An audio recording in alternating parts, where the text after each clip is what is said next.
Good morning. आज हम fourth chapter का रक्त एवं रक्त समूह टॉपिक पढ़ेंगे।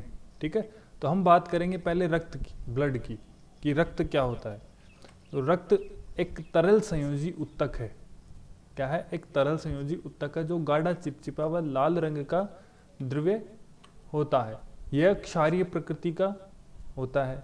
रक्त की पीएच है वो 7.4 होती है। रक्त के दो भाग होते हैं। जो हमारे शरीर में रक्त होता है उसके दो पार्ट होते हैं, एक तो होता है तरल और एक होता है ठोस। तो तरल भाग को हम बोलेंगे प्लाज्मा और ठोस जो भाग होता है वो होती है रक्त कणिकाएं। तो जो हमारे रक्त में है वो प्लाज्मा होती है 60% होती है और रक्त कणिकाएं वो 40% होती है। रक्त कणिकाएं हैं वो 3 प्रकार की होती है। हमारे शरीर में जो रक्त होता है उसमें जो रक्त कणिकाएं होती है वो 3 प्रकार की होती है। एक तो होती है लाल रक्त कणिकाएं आरबीसी, दूसरा श्वेत रक्त कणिकाएं डब्ल्यूबीसी और पिंबाणु प्लेटलेट्स। ठीक है, अब हम बात करते हैं कि जो रक्त होता है उसके अंदर जो प्लाज्मा होता है वो रक्त का 50 से 60% भाग है वो प्लाज्मा होता है। रक्त का 1 से 2% भाग वो किसका होता है? श्वेत रक्त कणिकाएं होती है वह बिंबाणु। और रक्त के अंदर 40 से 45% क्या होती है? लाल रक्त कणिकाएं होती है। इसी के कारण हमारा जो ब्लड का रक्त है रंग है वो लाल दिखाई देता है।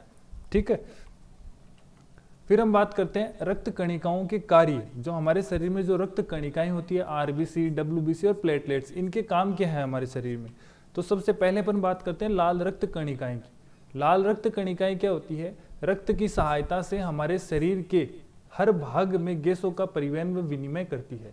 अब हमें यह पता है कि हमारे शरीर है उसको छोटी छोटी इकाई से बना होता है जिसको अपन कोशिका बोलते हैं। तो हमारे जो शरीर की संपूर्ण कोशिकाएं हैं उनको ऑक्सीजन, उनको लगातार काम करने के लिए ऑक्सीजन की आवश्यकता होती है और वो ऑक्सीजन हमारे शरीर के अंदर उपस्थित लाल रक्त कणिकाएं हैं वो रक्त के द्वारा पूरे सारे शरीर की कोशिकाओं में पहुंचाया जाता है। ठीक है भाई, हमारे शरीर है, शरीर की हर कोशिकाओं को काम करने के लिए ऑक्सीजन की आवश्यकता होती है और वो ऑक्सीजन लाल रक्त कणिकाएं रक्त की सहायता से हमारे पूरे शरीर की हर कोशिकाओं को पहुंचाया जाता है। दूसरा अपन बात करते हैं श्वेत रक्त कणिकाएं की। तो श्वेत रक्त कणिकाएं वो रोगाणुओं से सुरक्षा करती है, हमारे शरीर के अंदर प्रतिरक्षा को मजबूत करती है। जो बाहरी रोगाणु, विषाणु या फिर वायरस जो होते हैं वो हमारे शरीर में प्रवेश करते हैं तो उनसे सुरक्षा का काम श्वेत रक्त कणिकाएं करती है। बिंबाणु, हमारे शरीर पर चोट लगती है तो चोट लगने पर जब रक्त बहने लगता है उस रक्त को रोकने के लिए हमारे जो बिंबाणु है वो क्या करता है? रक्त का थक्का जमा देता है। तो रक्त का थक्का जमाने का काम कौन करता है? बिंबाणु में उपस्थित हीमोग्लोबिन के कारण होता है। ठीक है, फिर हम बात करते हैं रक्त समूह के प्रकार। हमने रक्त की बात कर ली कि भी रक्त क्या क्या होता है, क्या क्या क्वालिटीज होती है, कितने प्रकार की रक्त कणिकाएं होती है, प्लाज्मा क्या होता है। अब हम बात कर देंगे रक्त समूह के प्रकार। तो रक्त है वो हमारे शरीर में 4 प्रकार के पाए जाते हैं, मतलब अलग अलग मनुष्य में अलग अलग प्रकार के रक्त समूह पाए जाते हैं। तो 4 रक्त समूह होते हैं। तो हम बात करेंगे देखो ब्लड ग्रुप की और ब्लड ग्रुप में उपस्थित एंटीजन की और उसमें उपस्थित एंटीबॉडीज की। अब जो ब्लड ग्रुप है वो कौन कौन सा रक्त ले सकता है, किसको दे सकता है और प्रतिजन जीन प्ररूप क्या होता है। सबसे पहले अपन बात करते हैं ए ब्लड ग्रुप की। तो ए ब्लड ग्रुप में एंटीजन ए होता है, एंटीबॉडी बी होती है, रिसीविंग मतलब ये ए से रक्त ले सकता है और ओ से रक्त ले सकता है। जो ब्लड ग्रुप ए है वो ए से रक्त ले सकता है और ओ से भी ले सकता है। दे किसको सकता है? ये डोनेट किसको कर सकता है? ए ब्लड ग्रुप वाले को डोनेट कर सकता है और ए बी वाले को डोनेट कर सकता है। अब हमने मेंडल के नियम पढ़े थे, उसके अंदर प्रभावी और अप्रभावी लक्षण पढ़े थे, जीन पढ़े थे, जीन प्ररूप अपन ने पढ़ा था। ठीक है, तो इसके अंदर क्या होता है? जो ब्लड ग्रुप ए होता है उसके अंदर आई ए और आई ओ, एक तो ये युग्म विकल्पी पाया जाता है, युग्मनज पाया जाता है, फिर जीन पाया जाता है। इसको अपन क्या बोलेंगे? जीन बोल सकते हैं या फिर युग्म विकल्पी बोल सकते हैं। ठीक है, इसके अंदर आई ए, तो ये तो क्या है? शुद्ध है और ये अशुद्ध है। यानी ये क्या है? आई ए वाला क्या है? प्रभावी है। तो ये इसमें जीन 2 टाइप के जीन पाए जाएंगे, एक तो आई ए आई ओ और आई ए। ठीक है, फिर अपन बात करते हैं ब्लड ग्रुप बी की। इसके अंदर एंटीजन बी पाया जाता है और एंटीबॉडी ए पाया जाता है। ये किससे रक्त ले सकता है? बी ब्लड ग्रुप बी वाले से रक्त ले सकता है और ब्लड ग्रुप ओ वाले व्यक्ति से रक्त ले सकता है। किस व्यक्ति को ये रक्त दे सकता है? बी ब्लड ग्रुप वाले व्यक्ति को रक्त दे सकता है और ए बी ब्लड ग्रुप वाले व्यक्ति को रक्त दे सकता है। इसके अंदर जीन कौन कौन से होते हैं? आई बी आई ओ और आई बी आई बी। तो आई बी इसमें क्या है? प्रभावी है। ठीक है, फिर अपन बात करते हैं ए बी ब्लड ग्रुप की। तो ए बी ब्लड ग्रुप में एंटीजन ए बी होता है और एंटीबॉडीज अनुपस्थित होता है, कोई इसमें किसी भी प्रकार का एंटीबॉडीज नहीं पाई जाती है। फिर अपन बात करते हैं रिसीविंग, ये किस किस से रक्त ले सकता है? तो ये ब्लड ग्रुप ए से रक्त ले सकता है, ब्लड ग्रुप बी वाले व्यक्ति से रक्त ले सकता है, ए बी वाले से ले सकता है और ओ से ले सकता है। इसका मतलब ये क्या हो गया? ए बी ब्लड ग्रुप है वो यूनिवर्सल रिसीवर हो गया, यानी ये सबसे रक्त ले सकता है, ये सर्व रक्तदाता हो गया, रक्तग्राही, सॉरी ये सर्वग्राही हो गया, सबसे रक्त ले सकता है। ठीक है, ये डोनेट किसको कर सकता है? दे किसको सकता है? जिस व्यक्ति का ब्लड ग्रुप ए बी होता है उसको ये रक्त दे सकता है। ठीक है, इसके अंदर जीन प्रारूप क्या होता है? आई बी आई ए। इसके अंदर दोनों ही प्रभावी है। ठीक है, फिर अपन बात करते हैं ब्लड ग्रुप ओ की। इसके अंदर एंटीजन ओ होता है और एंटीबॉडी ए बी होता है। ये किससे रक्त ले सकता है? ये केवल ब्लड ग्रुप ओ व्यक्ति वाले रक्त से ओ वाले व्यक्ति से रक्त ले सकता है। फिर ये दे किसको सकता है? ए को दे सकता है, बी को दे सकता है, ए बी को दे सकता है और ओ को दे सकता है। तो ये क्या हो गया? यूनिवर्सल डोनेट करने वाला हो गया।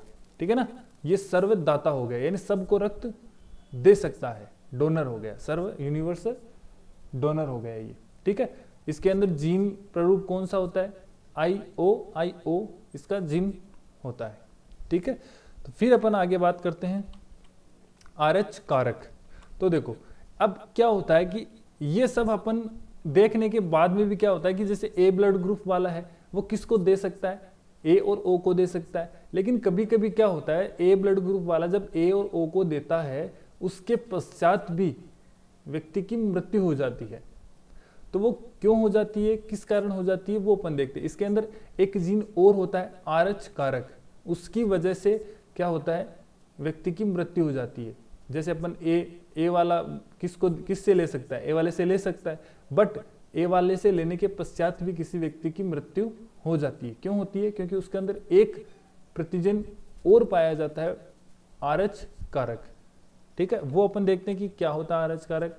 तो RH फैक्टर क्या होता है? देखो, RH कारक की खोज जब मृत्यु हो गई, जब किसी व्यक्ति को सेम ब्लड ग्रुप देने के पश्चात भी अगर उसकी मृत्यु हो गई, तो दो वैज्ञानिक थे, लैंडस्टीनर और विनर ने, जिसने RH कारक, उन्होंने कहा कि एक प्रतिजन और होता है जिसका नाम RH कारक है, जिसकी वजह से क्या हो गई? व्यक्ति की मृत्यु हो गई। ठीक है, तो इसकी खोज लैंडस्टीनर और विनर ने की थी 1940 ईस्वी में। सर्वप्रथम इसे मकाका रिसस बंदर में खोजा गया। सर्वप्रथम इसकी खोज किसमें हुई थी? मकाका रिसस नाम का एक बंदर था, उसमें हुई थी, और इसी कारण इसका नाम RH कारक रखा गया था। यह केवल बंदर व मनुष्यों में ही पाया जाता है, अन्य जंतुओं में इसकी खोज नहीं हो पाई है। जिन व्यक्तियों के रक्त में यह तत्व पाया जाता है, यानी जिन व्यक्तियों में RH कारक उपस्थित होता है उसे RH पॉजिटिव कहते हैं, और जिन व्यक्तियों में ये तत्व नहीं पाया जाता यानी RH कारक नहीं पाया जाता है वो RH नेगेटिव कहते हैं। तो विश्व की हम बात करते हैं कि RH पॉजिटिव कितने हैं और RH नेगेटिव कितने होते हैं, विश्व और भारत दोनों की बात करते हैं। तो विश्व की हम बात करते हैं तो 85% है वो RH पॉजिटिव पाए जाते हैं, और विश्व का 15% लोग RH नेगेटिव होते हैं। भारत की अगर बात करते हैं तो 97% लोग हैं वो RH पॉजिटिव पाए जाते हैं, और 3% ही लोग हैं जो RH नेगेटिव पाए जाते हैं। अब हम बात करते हैं कि क्या होगा जब RH पॉजिटिव का रक्त, यानी किसी व्यक्ति का RH पॉजिटिव है रक्त और किसी व्यक्ति का RH नेगेटिव है, अगर RH पॉजिटिव का रक्त RH नेगेटिव वाले व्यक्ति को दिया जाए तो क्या होगा? तो देखो, यदि RH पॉजिटिव वर्ग वाले व्यक्ति का रक्त RH नेगेटिव वर्ग वाले व्यक्ति को दिया जाता है तो प्रथम बार कोई प्रभाव नहीं पड़ता है। यानी अगर फर्स्ट टाइम RH पॉजिटिव वर्ग वाला व्यक्ति का रक्त है वो RH नेगेटिव वाले व्यक्ति को दिया जाता है तो फर्स्ट बार, प्रथम बार कोई प्रभाव नहीं पड़ता, किंतु जब दूसरी बार इस प्रकार रक्तदान किया गया तो अभिश्लेषण यानी एग्लिनेशन के कारण RH नेगेटिव वाले व्यक्ति की मृत्यु हो जाती है। फिर अपन दूसरी कंडीशन की बात लेते हैं कि किसी RH पॉजिटिव पुरुष की शादी, कोई पुरुष है जिसका रक्त है वो RH पॉजिटिव है, उनकी शादी अगर RH नेगेटिव महिला के साथ कर दी जाए तो क्या होगा। तो देखो कि जब किसी RH पॉजिटिव वाले पुरुष की शादी किसी RH नेगेटिव वाली महिला के साथ कर दी जाए तो RH नेगेटिव वाली महिला का पहला बच्चा तो साधारण होगा, पर दूसरा बच्चा या तो माँ के गर्भ में ही मर जाएगा या बहुत कमजोर व हेपेटाइटिस से ग्रसित होगा। अब इस रोग को, महिला के इस रोगों को गर्भ रक्ताणु कोरकता कहते हैं। ये क्यों होता है? क्योंकि जब महिला का जो रक्त समूह है वो RH पॉजिटिव होता है, वो बच्चे की रक्त से नहीं मिल पाता है, तो इसके कारण क्या हो जाता है, बच्चे की मृत्यु हो जाती है। फिर अपन बात करते हैं गर्भ रक्ताणु कोरकता में माता के शरीर में जब गर्भ रक्ताणु कोरकता होता है तो इससे बचने के लिए IgD या फिर RH-D प्रतिरक्षी बन जाता है। अब इस रोग से बचने के लिए क्या किया जाता है कि गर्भ रक्ताणु कोरकता के उपचार हेतु प्रथम प्रसव के 24 घंटे के भीतर माता को anti-RH-D यानी प्रतिजन IgG रोहगम का टीका लगाया जाता है। ठीक है, तो ये हमारा टॉपिक पूरा हुआ। Okay, thank you.